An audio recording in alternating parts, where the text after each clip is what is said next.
A very good morning to my all dear students. Today I am going to deliver a lecture on JavaScript Part 2.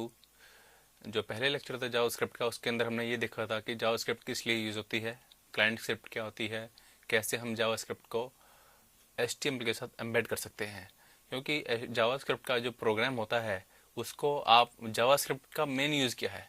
JavaScript का main use ये है कि internet के ऊपर हमें ऐसी एप्लीकेशन डिज़ाइन करनी है, ऐसे प्रोग्राम डिज़ाइन करने हैं जो इंटरनेट के ऊपर रन कर सकें। लेकिन HTML को जब हम यूज़ करते हैं तो HTML को यूज़ करके भी हम ऐसे प्रोग्राम बना सकते हैं जो कि इंटरनेट के ऊपर रन करते हैं। तो जावास्क्रिप्ट का क्या पर्पज़ है, ये उस दिन हमने पढ़ा था कि जावास्क्रिप्ट का पर्पज़ ये होता है, HTML जो प्रोग्राम बनाता है वो प्रोग्राम स्टैटिक होते हैं, स्टैटिक वेब पेज होते हैं, जबकि आपका जो जावास्क्रिप्ट का काम क्या है कि वो जो वेब पेज स्टैटिक हैं, फिक्स्ड हैं, उनको उनमें डायनेमिज्म बनाना, उन स्टैटिक वेब पेजेस को डायनेमिक वेब पेज बना देना, ताकि कैसे डायनेमिक वेब पेज बनाते हैं उसके अंदर यूज़र इंटरफेस ज़्यादा रहता है, यूज़र इंटरेक्शन ज़्यादा हो जाती है। जैसे कि नॉर्मली आपने देखा होगा, जब भी आप वेबसाइट पे ईमेल चेक करते हो, ईमेल में आप यूज़र नेम डालते हो, पासवर्ड डालते हो, फिर सबमिट पे क्लिक करते हो, तो वहाँ पे सबमिट पे अगर आपका ईमेल आईडी आपने ठीक नहीं डाला है या ईमेल आईडी आपने ब्लैंक छोड़ दिया है, पासवर्ड आपने नहीं डाला है, तो वो आपको एरर मैसेज देता है। वो जो एरर मैसेज है वो यूज़र इंटरेक्टिविटी है। वो आया कैसे? With the help of JavaScript. तो आज उस दिन हमने जावास्क्रिप्ट की थोड़ी इंट्रोडक्शन पढ़ी थी, आज भी कुछ बाकी है। उसमें ऑपरेटर्स हमने अर्थमेटिक ऑपरेटर किए थे और इंक्रीमेंट और डिक्रीमेंट ऑपरेटर आपको बताया गया था, बिल्कुल सी की तरह है। इसी तरह से लॉजिकल ऑपरेटर्स हैं जो सी के अंदर हैं, वही इसके अंदर अवेलेबल हैं। लॉजिकल ऑपरेटर्स आपके पास है सबसे पहले and operator, EXPR1 and EXPR2। EXPR basically expression के लिए है। एंड ऑपरेटर क्या है? बेसिकली ये जो लॉजिकल ऑपरेटर हैं ये दो कंडीशन को ज्वाइन करने के लिए है, और हमें ये पता है कि हर कंडीशन की वैल्यू या ट्रू होती है या फॉल्स होती है। तो EXPR1 आपकी एक कंडीशन है, EXPR2 आपकी एक अलग कंडीशन है। और जब हमने इन दोनों कंडीशन को ज्वाइन कर दिया with the help of and operator, तो वो दो कंडीशन बन के एक सिंगल कंडीशन का काम करती है। और वही बात है, कंडीशन जो भी हो वो हमें आउटपुट या ट्रू देगी या फॉल्स देगी। लेकिन in case of and operator हमें वो कंडीशन ट्रू कब देगी? जब हमारी ये दोनों कंडीशन ट्रू है, EXPR1 भी ट्रू है और EXPR2 भी ट्रू है, दोनों कंडीशन हमारे अगर ट्रू हैं तो इन दोनों को ज्वाइन करके जो कंडीशन बनी है वो हमें ट्रू देगी। अगर इन दोनों में से एक भी कंडीशन फॉल्स हो गई तो जो ज्वाइन करके जो सिंगल कंडीशन बनती है तो फॉल्स देती है।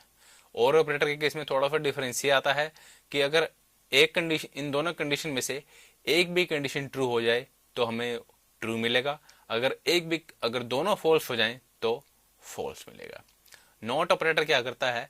नॉट ऑपरेटर सिंपली किसी भी कंडीशन का मीनिंग रिवर्स कर देता है।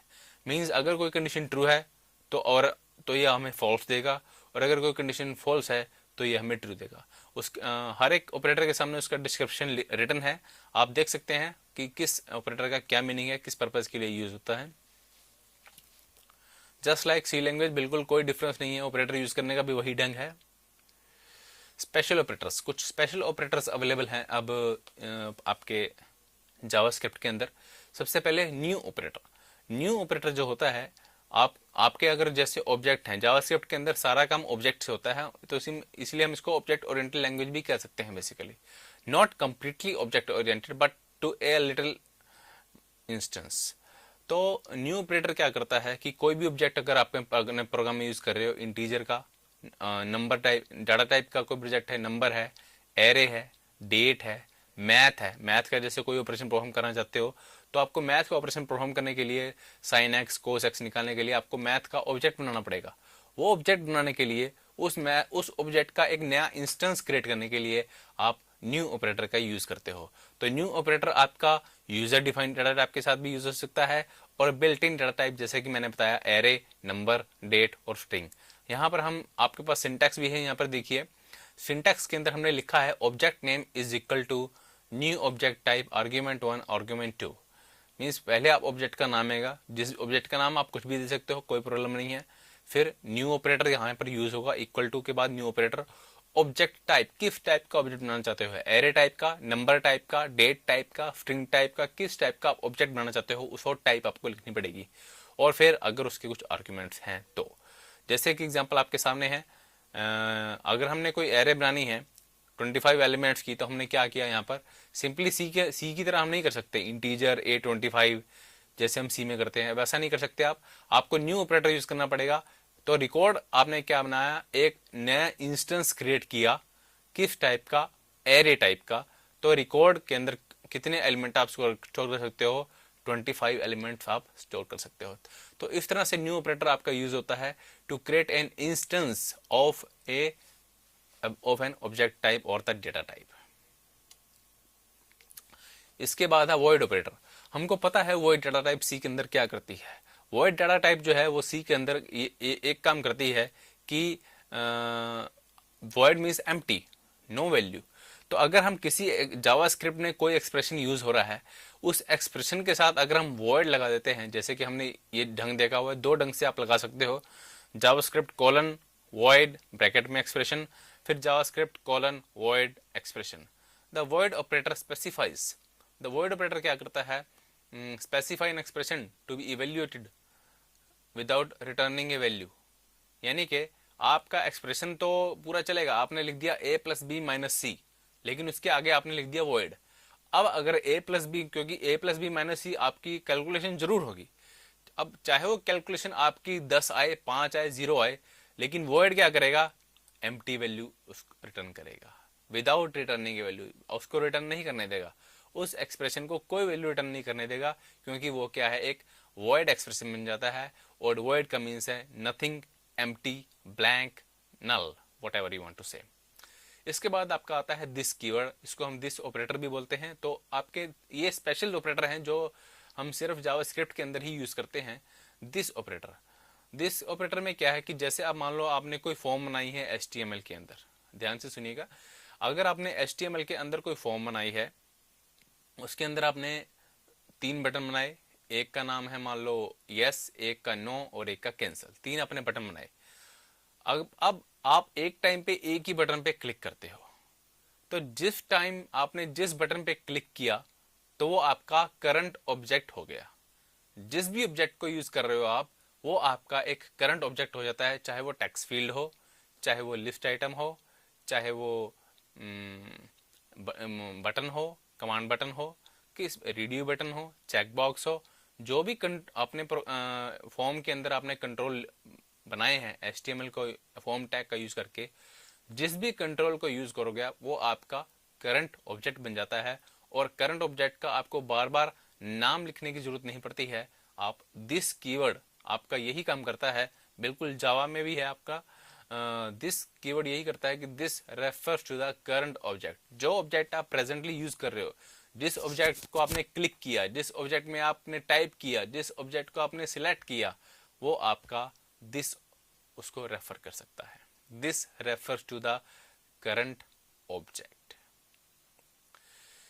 इसके बाद हमने जो लास्ट टाइम जो स्क्रिप्ट का लेक्चर किया था, उसके अंदर हमने फॉर लूप स्टडी किया था। इसी तरह से एक और लूप इसके अंदर है, basically not a type of loop but just like the for loop, for in statement. ये स्टेटमेंट क्या करती है, ये भी लूप चलाएगी। For in iterates a specified variable और over all properties of an object. अब जैसे आपका बटन है, बटन की प्रॉपर्टी क्या क्या होती है, क्लिक, डबल क्लिक, ये मैक्सिमम प्रॉपर्टी होती है बटन की। तो अगर हम बटन का ऑब्जेक्ट बना रहे हैं और उसके लिए वेरिएबल लगेंगे, तो वो बटन की जितनी भी प्रॉपर्टी हैं उतनों के लिए ही ये लूप आपका काम करेगा। तो for in statement, the for in statement iterates a specified variable over all properties of an object for each distinct property. जैसे एग्जाम्पल आप सिंटैक्स यहाँ पर देख सकते हैं, फॉर ब्रैकेट में जिस भी वेरिएबल को आपको यूज करना है, वेरिएबल का नाम आपका कुछ भी हो सकता है, इन ऑब्जेक्ट स्टेटमेंट्स इसके अंदर हैं। तो ऑब्जेक्ट आपका बटन है, टेक्स्ट आइटम है, लिस्ट बॉक्स है, जो भी है। अब लिस्ट बॉक्स में मान लो आपकी 3 वैल्यूज हैं, तो वो 3 बार चेंज हो सकती है, तो 3 बार ये लूप चलेगा। पुश बटन आपका क्लिक भी हो सकता है, डबल क्लिक भी हो सकता है, दो इवेंट उसके हैं, 2 प्रॉपर्टी उसकी हैं, तो 2 बार ये लूप चलेगा उस ऑब्जेक्ट के लिए विद स्टेटमेंट। अब होता क्या है, जावास्क्रिप्ट के अंदर मान लो आपने एक ऑब्जेक्ट की जब हम बात कर रहे हैं तो ऑब्जेक्ट का मतलब है push button, text field, check box, radio button, बार बार वही चीज़ रिपीट हो रही है। जब हम the with statement establish default object for a set of statements, क्या मीनिंग है इसका? अब जब भी हम किसी ऑब्जेक्ट को यूज करना चाहते हैं, किसी ऑब्जेक्ट की प्रॉपर्टी को यूज करना चाहते हैं किसी स्टेटमेंट के साथ, तो हमें क्या करना पड़ता है? बार बार हमें उस ऑब्जेक्ट का नाम लिखना पड़ेगा, फिर डॉट ऑपरेटर यूज करते हैं, पीरियड ऑपरेटर, जैसे कि आप वीबी में करते हो बिल्कुल वही काम होता है इसके अंदर भी। ऑब्जेक्ट का नाम लिखते हो, डॉट या पीरियड ऑपरेटर का यूज करते हो, फिर उसकी प्रॉपर्टी को यूज करते हो और उसकी वैल्यू देते हो। तो बार बार अगर आपको ऑब्जेक्ट को यूज करना पड़ता है, बार बार ही उसका नाम आपको लिखना पड़ता है। तो इसको अवॉइड करने के लिए आपका विद ऑपरेटर यूज होता है। विद ब्रैकेट में आपने ऑब्जेक्ट लिख दिया और इसके कॉलम में आपने स्टेटमेंट लिख दी है। Do not with in A set of statement any property references that do not specify. अब इससे क्या होगा? इससे क्या होगा कि अगर आपने कोई प्रॉपर्टी लिखी है किसी भी ऑब्जेक्ट की विदाउट द ऑब्जेक्ट नेम, तो वो अपने आप इस ऑब्जेक्ट को उठा लेगा, क्योंकि ये जो विद जिस ऑब्जेक्ट के साथ आप लगाओगे वो ऑब्जेक्ट आपके प्रोग्राम के अंदर एक डिफॉल्ट ऑब्जेक्ट बन जाएगा। मींस आपको हर प्रॉपर्टी के साथ ऑब्जेक्ट का नाम लगाने की जरूरत नहीं है। हाँ, ये बात जरूर है कि अगर आपके प्रोग्राम में दो ऑब्जेक्ट हैं तो आपको एक ऑब्जेक्ट के साथ प्रॉपर्टी, एक ऑब्जेक्ट का नाम प्रॉपर्टी के साथ लगाना पड़ेगा। अगर आपने ऑब्जेक्ट का नाम प्रॉपर्टी के साथ नहीं लगाया है तो जावास्क्रिप्ट ऑटोमेटिकली विद स्टेटमेंट के साथ जो आपने ऑब्जेक्ट बनाया, ऑब्जेक्ट यूज किया है, इसका नाम जोड़ के अपने आप आपकी स्टेटमेंट को एग्जीक्यूट कर देता है। मींस विद स्टेटमेंट क्या करती है कि आपका टाइम सेव करती है प्रोग्राम के अंदर, क्योंकि आपको ऑब्जेक्ट का नाम बार बार नहीं लिखना पड़ता। ऑब्जेक्ट का नाम एक बार विद स्टेटमेंट के साथ लिखिए, फिर जो भी प्रॉपर्टी आप विदाउट ऑब्जेक्ट यूज करोगे उसके साथ वो ऑब्जेक्ट अपने आप ही ऑटोमेटिकली यूज हो जाता है। इसके बाद आता है इवेंट हैंडलिंग, जो सबसे इम्पॉर्टेंट काम है जावास्क्रिप्ट का। इवेंट हैंडलिंग होता क्या है? इवेंट हैंडलिंग ये है कि जैसे मैंने पहले भी आपको एग्जांपल बताया है कि आपने सपोज HTML को यूज करके फॉर्म बनाते हो, आप टेक्स्ट आइटम बनाते हो, लिस्ट आइटम बनाते हो, चेक बॉक्स बनाते हो, रेडियो बटन बनाते हो और फिर पुश बटन भी बनाते हो, सबमिट बटन बनाते हो, बिल्कुल आप उसको इनको यूज करके, फॉर्म को यूज करके। लेकिन नॉर्मली जो वेब पेजेस होते हैं आपके इंटरनेट के ऊपर, कुछ वेब पेजेस ऐसे होते हैं जो सिर्फ इंफॉर्मेशन को डिस्प्ले करते हैं। आप इंफॉर्मेशन पढ़िए, वो इंफॉर्मेशन स्टैटिक रहती है, कभी चेंज नहीं होती है। ब्राउजर यूजर अगर कहीं माउस पे क्लिक करता है, कुछ करता है तो कुछ नहीं होता, क्योंकि उस वेब पेज के ऊपर कोई लिंक ही नहीं होता है। तो वो वेब पेज क्या करता है कि अगर यूजर कहीं पे क्लिक भी करता है तो उसका रिस्पॉन्ड नहीं देता। क्यों? क्योंकि उस वेब पेज के अंदर इवेंट हैंडलिंग नहीं हुई है, उस वेब पेज के अंदर स्क्रिप्ट लैंग्वेज यूज नहीं हुई है, उस वेब पेज के अंदर सिर्फ HTML यूज हुई है, जो सिर्फ एक नॉर्मल वेब पेज क्रिएट कर सकती है। यूजर इंटरेक्शन उसके अंदर बिल्कुल ना के बराबर है। बट तो इसका मतलब क्या है? चाहे यूजर कोई की प्रेस करे, चाहे यूजर कोई माउस क्लिक करे, कभी भी वो वेब पेज रिस्पॉन्ड नहीं करता है। लेकिन जब उस कोई ऐसे वेब पेज क्रिएट किए जाते हैं जो यूजर इंटरेक्टिव होते हैं, जिसमें यूजर की इंटरेक्शन रिक्वायर्ड होती है सो दैट अगले वेब पेज पे जा सकें या कोई और इंफॉर्मेशन डिस्प्ले कर सकें, वो वेब पेज आपकी इवेंट हैंडलिंग का काम करते हैं। अब इवेंट हैंडलिंग कैसे होती है? सबसे पहले अगर हम बात करें कि आपने मान लो जैसे कि नॉर्मली एक क्लिक होता है वेब पेज के ऊपर, बटन बना हुआ है, उस बटन के ऊपर आप क्लिक करते हो तो आपका कोई ना कोई इवेंट अक्कर होता है। तो जैसे आपने कोई की प्रेस की या बटन पे क्लिक किया तो माउस को क्लिक किया तो आपने क्या किया, एक इवेंट जनरेट किया। उसी टाइम एक इवेंट जनरेट होता है और वो इवेंट जो जनरेट होता है वो ब्राउजर के पास जाता है। अगर ब्राउजर के पास उस इवेंट को हैंडल करने के लिए कोई प्रोग्राम होता है, वो प्रोग्राम कौन सा होता है? स्क्रिप्ट का प्रोग्राम, जावास्क्रिप्ट का प्रोग्राम। तो ब्राउजर क्या करता है? उस प्रोग्राम को एग्जीक्यूट करता है और उस इवेंट का आपको रिस्पॉन्ड देता है। माउस पे क्लिक किया तो कोई ना कोई मैसेज आएगा आपको कि आपने माउस का क्लिक किया है, या सपोज आपने माउस को वेब पेज के ऊपर सिंपली लेके आए, तो वो भी एक इवेंट है कि आपने माउस के पॉइंटर को वेब पेज से गुजारा। तो हर इवेंट को हैंडल हो सकता है, इसी को हम प्रोसेस को हम बोलते हैं इवेंट हैंडलिंग। आगे और डिटेल है यहाँ पर, ये बहुत इंपॉर्टेंट चीज़ है, आप पढ़ सकते हैं। In JavaScript we can create dynamic and interactive web pages. JavaScript को यूज करके हम डायनेमिक वेब पेज, जो मैंने आपको बताया जो सबसे बड़ा पर्पज है जावास्क्रिप्ट का, कि जावास्क्रिप्ट को यूज करके आप डायनेमिक वेब पेजेस क्रिएट कर सकते हो। और इंटरैक्टिव मीन जिसमें यूजर की इंटरेक्शन रिक्वायर्ड होती है। विदाउट यूजर इंटरेक्शन वो आपके वेब पेज डायनेमिक नहीं हो सकते। लेकिन यूजर की इंटरेक्शन रिक्वायर्ड की होती है इवेंट जनरेट करने के लिए, क्योंकि इवेंट जो है वो अपने आप जनरेट नहीं होंगे। इवेंट जनरेट करने होते हैं यूजर को by clicking of the mouse और बाय प्रेसिंग ए की, बाय मूविंग द माउस। किसी भी तरह से इवेंट जनरेट करना हो वो काम यूजर का ही होता है, और जब तक यूजर इंटरेक्शन नहीं होगी तब तक इवेंट जनरेट नहीं होंगे।